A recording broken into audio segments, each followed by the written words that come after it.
নমস্কার। আপনারা সবাই জানেন ভারতীয় ফৌজদারি দণ্ডবিধিতে যে তিনটে নতুন ফৌজদারি আইন আগামীকাল মানে 1 জুলাই 2024 থেকে বলবৎ হতে চলেছে। আমরা পশ্চিমবঙ্গ পুলিশের এই প্ল্যাটফর্মে সেই তিনটে নতুন আইনের গুরুত্বপূর্ণ দিকগুলো নিয়ে সহজভাবে আলোচনা করার চেষ্টা করছি। ওই তিনটে আইনের উল্লেখযোগ্য ধারা আর নির্দেশিকাগুলো সহজভাবে সকলের সামনে তুলে ধরাই এই আলোচনার সবথেকে বড় উদ্দেশ্য।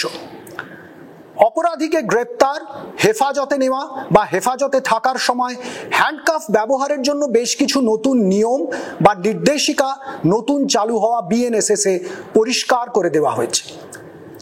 বিএনএসএস এর সেকশন 35 এ বলা হয়েছে যে সব অপরাধের শাস্তি 7 বছর বা তার কম, সেক্ষেত্রে ম্যাজিস্ট্রেটের আদেশ বা ওয়ারেন্ট ছাড়াই অভিযুক্তকে গ্রেফতার করা যাবে।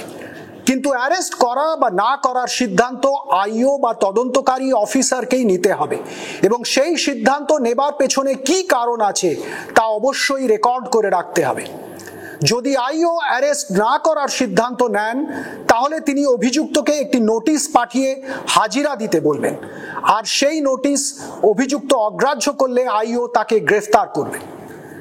অভিযুক্ত যদি হাজিরার নোটিশ মেনে হাজিরা দেন বা নোটিশ মেনে চলেন তাহলে আইও তাকে লিখিতভাবে উপযুক্ত কারণ না দেখিয়ে অ্যারেস্ট করতে পারবেন না।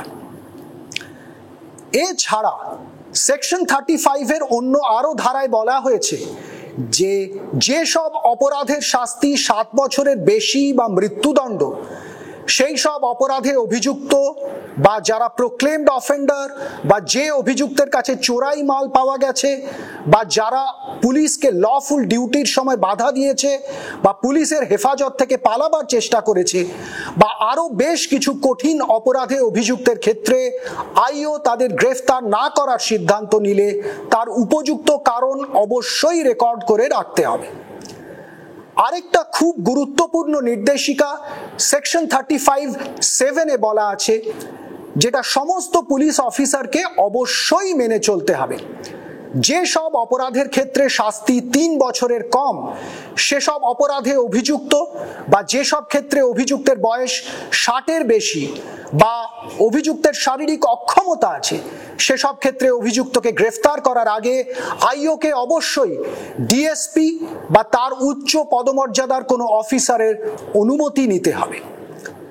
এছাড়াও বিএনএসএস এর সেকশন 39 এর বিশেষভাবে উল্লেখ করা প্রয়োজন, যেখানে এটা বলা হয়েছে যে কোনো পুলিশ অফিসারের সামনে কোনো নন কগনিজেবল অফেন্স ঘটলেও তিনি ওই অপরাধে জড়িত ব্যক্তির নাম এবং ঠিকানা জানতে চাইতে পারেন। যদি সেই ব্যক্তি নাম বা ঠিকানা বলতে না চান কিংবা ভুল নাম ঠিকানা বলেছেন বলে পুলিশ অফিসারের মনে হয় তাহলে তিনি সেই ব্যক্তিকে অ্যারেস্ট করতে পারেন। তবে সেই ব্যক্তির সঠিক নাম এবং ঠিকানা জানার পর তাকে বেল বন্ডে ছেড়ে দিতে হবে।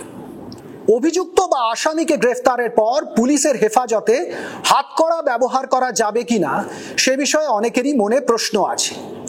বিএনএসএস এর 43(3) ধারায় কিন্তু পরিষ্কার করে দেওয়া হয়েছে যে অপরাধের প্রকৃতি এবং গুরুত্ব বিচার করে কিছু আসামিকে গ্রেফতারের সময় বা আদালতে পেশ করার সময় হ্যান্ডকাফ অবশ্যই ব্যবহার করা যেতে পারে।